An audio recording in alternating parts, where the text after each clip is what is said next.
ወደ ቤተ ክርስቲያን አሸናፊ ገብረ ማርያም ተመለሰ ተብሎ ብዙዎች እንኳን ደህና መጣህ እያሉ እውነት እንኳን ደስ አላችሁ ወንድማችን መቀሌ ውስጥ ተገኝቷል።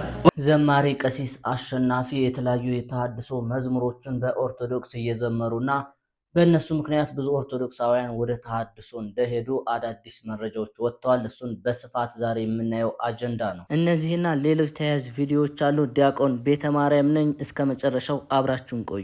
ተናቀ አልባስ ለምስጋና ከበሮ የያዘው ዲያቆን ተገኝቷል። ይህ ወንድማችን ያደፈ አልባስ ለብሶ የቃል ኪዳን ታቦትን በሚሸኝበት ወቅት ለአኮቴተ ሥላሴ ብሎ ከበሮ ያነሳው የጎዳና ተዳዳሪ ወጣት ቀድሞ በሰቆጣ ይኖር የነበረ የመቅደስ አገልጋይ ዲያቆን ነበር።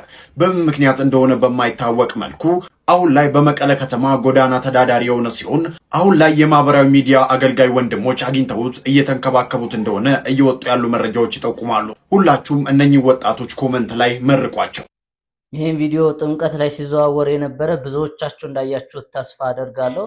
እንግዲህ ለጥምቀት በጣም በብዙዎች ዘንድ ሲዘዋወር የነበረው ይህ ወንድም እንግዲህ ዲያቆን ነበር እና በተለያየ ምክንያት ብዙዎች ከቤተክርስቲያን ይወጣሉ። ነገር ግን እሱ ይህ ነገር ልብስ አለመልበሱ የተለያዩ ከአገልግሎት መራቁ ምንም ይህ ሳይገድበው እንግዲህ በመሃል ገብቶ ሲዘምር እንዳያችሁት እንግዲህ በብዙዎች ዘንድ በቃ ብዙዎች ከቤቱ እንደጠፉና ነገር ግን ልባቸው ምን ያህል ቀና እንደሆነ ፈጣሪያቸውን እስከዚህ ድረስ እንደማይረሱ ማሳያ ሆኖ እንግዲህ ልጁን በስተመጨረሻ ተገኝቷል። ብዙዎችም እርዳታ እያደረጉለት ነው። ደስ የሚል ነው። ታዲያ ጥምቀትን በጎንደር ለየት የሚያደርጉ ሁለት ምክንያቶች ምንድናቸው ከተባለ፣ አንደኛ በጎንደር ታሪክ ውስጥ ብዙ ቅዱሳን ስውራን ባይታውያን ኑረዋል። እነዚህ ባይታውያን ቃል ኪዳን አላቸው። የተሰወሩ ቅዱሳን ቃል ኪዳን አላቸው። ጥምቀት ሲመጣ የጎንደርን በዓል ለመቀደስ ከተሰወሩበት ይወጣሉ። ይህንን የሚያውቁ እንደነኝታ ሊቀ ሊቃውንት ያሉ ጥቂቶች ብቻ ናቸው። ትልቁ ምክንያት ይሄ ነው። የቅዱሳን በዓል ነው የሚባል ጎንደርን ብዙ ቅዱሳን ስለኖሩባት፣ ብዙ ባይታውያን ስለኖሩባት፣ ስለተሰወሩባት እነዚያ ተመልሰው የሚመጡበት ስለሆነ ነው። እነሱ ጎንደርን የሚጎበኟት የሚባርኳት የዚያ ጊዜ ስለሆነ ነው። ከየትም ስፍራ መጥቶ ሰው ጎንደር ላይ የሚያከብርበት ምክንያት ያንን የስውራንን እንደነ ቅድስት ፍኖተ ሕይወት ያሉ ከቅዱሳት አንስትም የተሰወሩ እነሱ መጥተው ስለሚባርኩ ነው። አንደኛው ምክንያት። ዋናውና ሁለተኛው ምክንያት ግን እመቤታችን ድንግል ማርያም ከደጋግ ነገሥታት ላንዱ የዛሬ 300 ዓመት አካባቢ እኔ በእነዚህ በሶስት በዓላት አንደኛ ህዳር ጽዮን አክሱም ላይ እገኛለሁ፣ አልቀርም፣ ከቶውን እመጣለሁ። ጥምቀትን ጎንደር ላይ አልቀርም፣ መጥቼ ባርካችኋለሁ። አስተርዮ ማርያምን ተድባበ ማርያም ወሎ እባርካችኋለሁ። ሶስቱ ቦታ ላይ አልቀርም፣ ብትበድሉኝ እንኳን አልቀርም። ይሄ ማለት እመቤታችን በእነዚህ በዓላት ከሌላ ስፍራ የለችም ወይ ነው? አሸናፊ ገብረ ማርያም ከሊቀ ጳጳሱ ጋር የተነሳው ፎቶ ነው። መቼ? በዛን ሰዓት ቪዲዮ ሰርቻለሁ።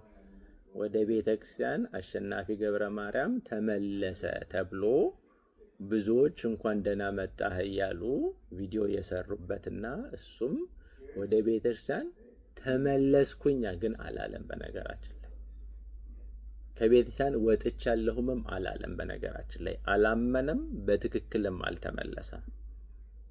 ለቀረበለት ጥያቄ በአጠቃላይ ቤተክርስቲያናዊ ምላሽ አልሰጠም። የተሰራው ነገር ተገቢ አይደለም። ይሄኛው የጴንጤው ደህና ነው ደህና የሚለው ነው።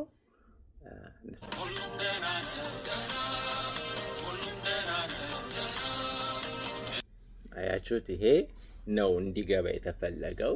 አሁን ደግሞ አሸናፊ እንዴት እንደቀየረውና እንዴት እንዳለው ደግሞ ቃል በቃል ስሙት። ደግሞ ደህና ነው ደህና ደህና ደህና ነው ደህና።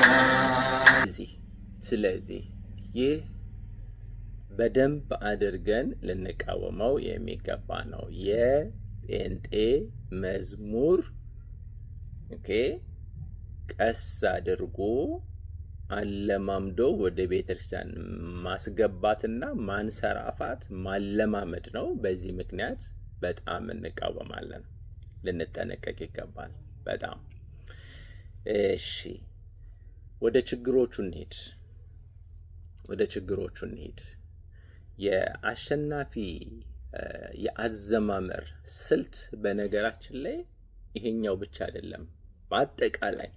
በአጠቃላይ የቤተ ክርስቲያንን አዘማመር ሙሉ ለሙሉ የቀየረ ነው። ባይዛው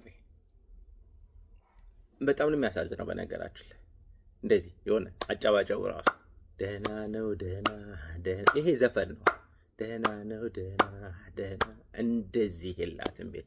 ይሄ አመጣጡ አገባቡ ራሱ ሙሉ ለሙሉ ሉክ ከግለሰብ ወደ ቤተክርስቲያን አንድ ነገር ሲመጣ ጣጣው ብዙ ነው የምንለው ለዚህ ነው። በብዙ መልክ ማየት እንችላለን። በብዙ ከቤተ ክርስቲያን ወደ ምእመን ይሰጣል እንጂ ምእመን ወደ ቤተ ክርስቲያን፣ አንድ ካህን ወደ ቤተ ክርስቲያን፣ አንድ ጳጳስ ወደ ቤተ ክርስቲያን የሚያሰርጸው ስርዓት፣ ቀኖና፣ አዘማመር ስልት የለም። በቃ ተሰርታ ያለቀች ነች ቤተ ክርስቲያን። ቅብብሎች ነች። ሐዋርያዊ ቅብብሎች ነው። ያሬዳዊ ቅብብሎች ነው። አባቶችሽ ፈንታ ልጆችሽ ተተኩልሽ በምስጋና በክህነት በዜማ በአዘማመር በሽብሻቦ። ዛሬ በሰፊው የምናየው እንግዲህ ብዙዎችን ያወዛገበው የቀሲስ ዘማሪ አሸናፊ ገብረ ማርያም እንግዲህ አንዳንድ ስራዎቹና መዝሙሮቹ ከየት መጡ? እንዴትስ ናቸው? ከተሐድሶስ ሄዶ መቼ ነው የተመለሰው? ድምፁ ለምን አይሰማም? እያደረገ ያለው ነገር ምንድነው የሚለውን አሁን በማስረጃ ተከታተሉ። ደህና ነው ደህና ነው ደህና አልስትም ባፌ ሕይወት በደህና ይቀናልና ደህና።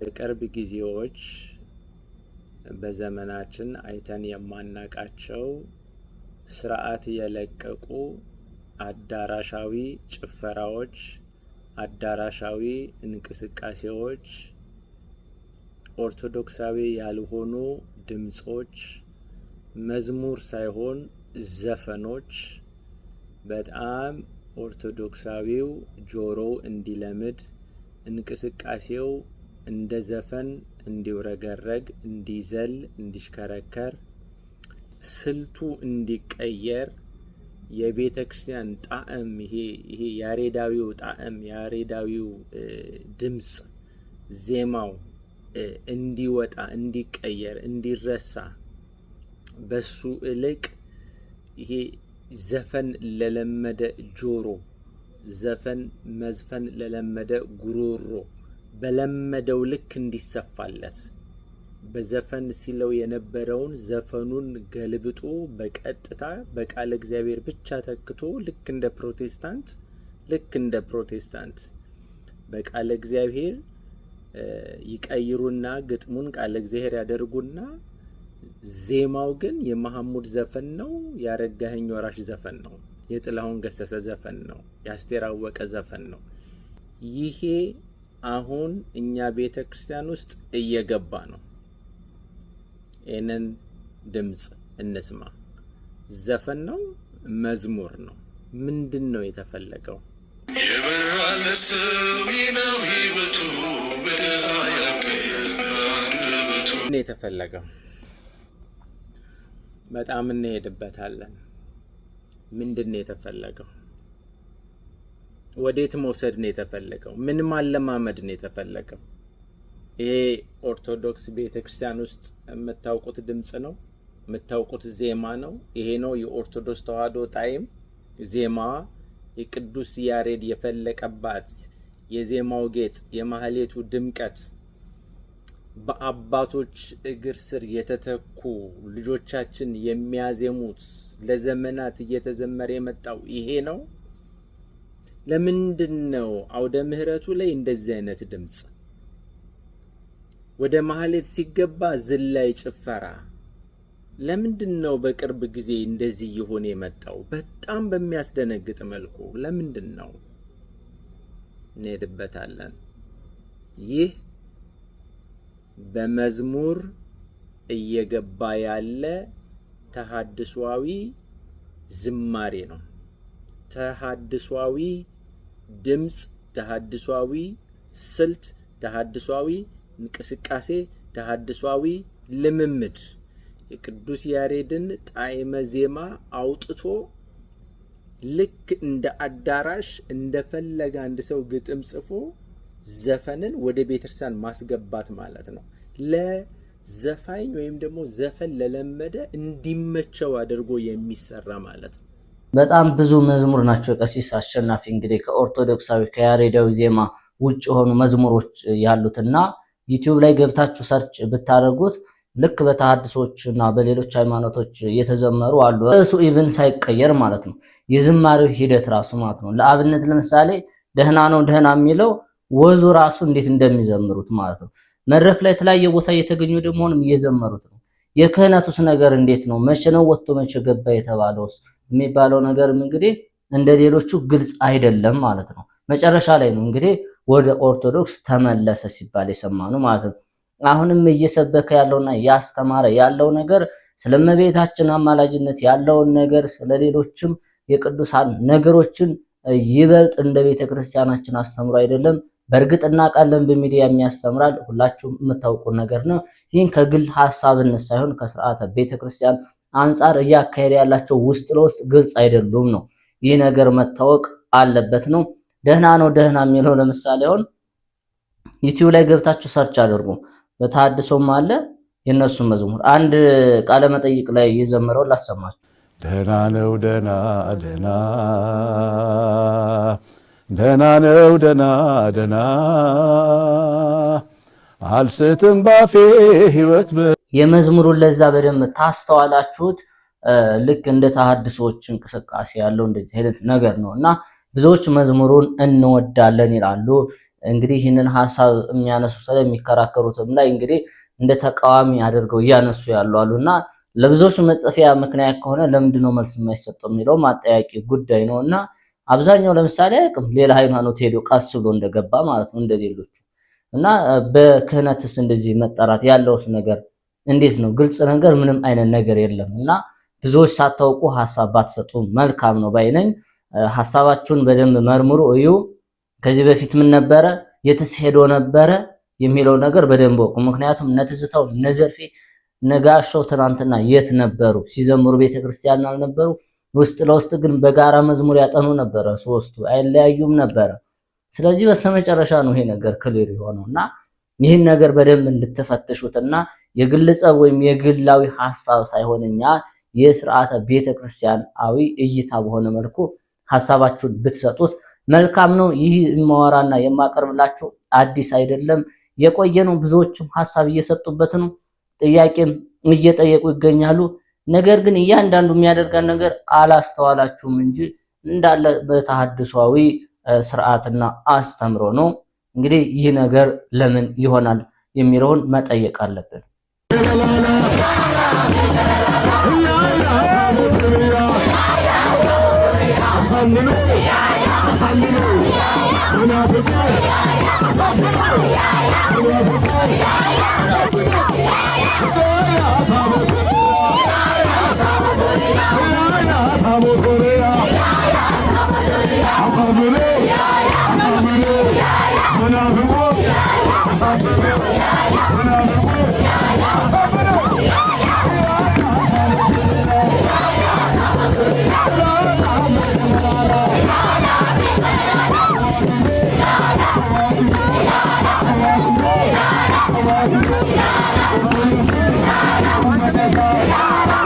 ይህንን ቪዲዮ ካያችሁት የአባታችን ማለት ነው ብዙ ኦርቶዶክሳውያን እንግዲህ አንዳንድ ቦታ ላይ በሌሉበት ቦታ ህዝቡ ምዕመናኑ እንግዲህ በባህሉም በተለያየ ነገር አገልግሎት ያከብራልና መናፍቆች ተመንጭቷቸዋልና ይሄ ነገር አባት እየተቹ ነውና መጀመሪያ ይሄ ከሥርዓተ ቤተክርስቲያን አንፃር እንዴት ይታያል? እኛ ያሬዳዊ ዝማሬዎች አሉን የራሳችን የምናገለግልበት። ነገር ግን አባታችን በደስታና እንግዲህ ምስጋናን በብዙዎች ዘንድ እየተተቸ ይገኛል። እስኪ ሐሳባችሁን ስጡበት። ቅዱስነታቸው በቅርቡ የመውደቅ አደጋ ገጥሟቸው በሕክምና ሲረዱ መቆየታቸው ተነገረ።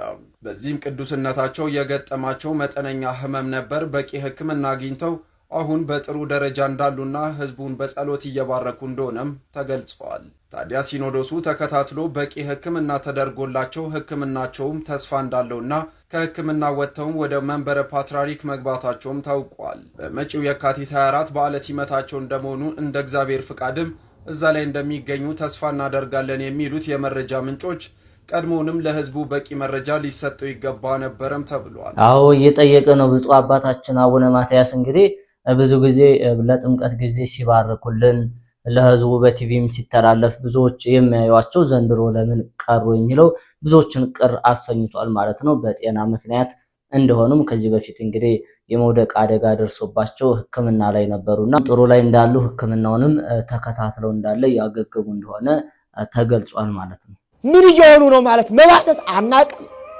አይጨንቀን። ስርዓት ቢፋለስ አይጨንቀን፣ በእርሳም ቢፋለስ አይጨንቀን፣ ታሪክ ቢፋለስ አይጨንቀን፣ ሀገር ቢጠፋ አይጨንቀን። እንኖራለን እንገባለን፣ አለቀ። ከእንዲህ አይነት ድንዝዝነት ውጣ። ጅልነት፣ ድንዝዝ መኖር ምንድነው? ምንድነው መኖር? ምንድነው መኖር? እናገኛለን፣ እንበላለን፣ እንተኛለን፣ እንሞታለን። ምንድነው መኖር? ኦርቶዶክስ ሆኖ መኖር ነው። ኦርቶዶክስ መሆን እንችላለን። ነገ 10 ምናምን ዓመታት እንችላለን። ኦርቶዶክሳዊነት ማለት መቀጠል ይችላል አይችልም? ግን ኦርቶዶክሱ ደግሞ ድንዛዜው ይበዛል። እኛና ታሪክ ማስተዋወቅ ነው። ረጅም ሐሳብ ግን አጭር ጊዜ በማንካ በጭልፋ ማነው በአካፋ አውጥተን በማንካ ምን መልሰው አይሆንም፣ ሰፊ ነውና። የ5000 ዓመት ታሪክ አለን ግን አናውቅም። ለምንድነው ማናውቅ? እንዳናውቅ ተሰርተናል። አለፍ ለማስታወስ ትናንትን ለማስታወስ ኦሪት ዘፍጥረት ምዕራፍ 10 ጀምሮ ባለው ታሪክ ኖህ ከመርከብ ከወጣ በኋላ እግዚአብሔር ይችን ዓለም እንዲሞሏት ዳግም ሲያዛቸው በኖህ ሽማግሌነት በመላኩ ዳኝነት ዓለምን ሲከፋፈሏት አንዱ የኖህ ልጅ ካም ወደ አፍሪካ ምድር ሲመጣ ኢትዮጵያን ራስ ሌሎችን እግር አድርጎ ነው የኖረው። ለዚህ ንጉስ ሃይማኖት አለው፣ ስርዓት አለው፣ ወግ አለው። ልብ በሉ 3 ታሪክ ላስታውሳችሁ በደንብ ታሪክ ለምትመረምሩ። ሃይማኖት ካም፣ ሴም፣ ያፌት ናቸው የኖህ ልጆች።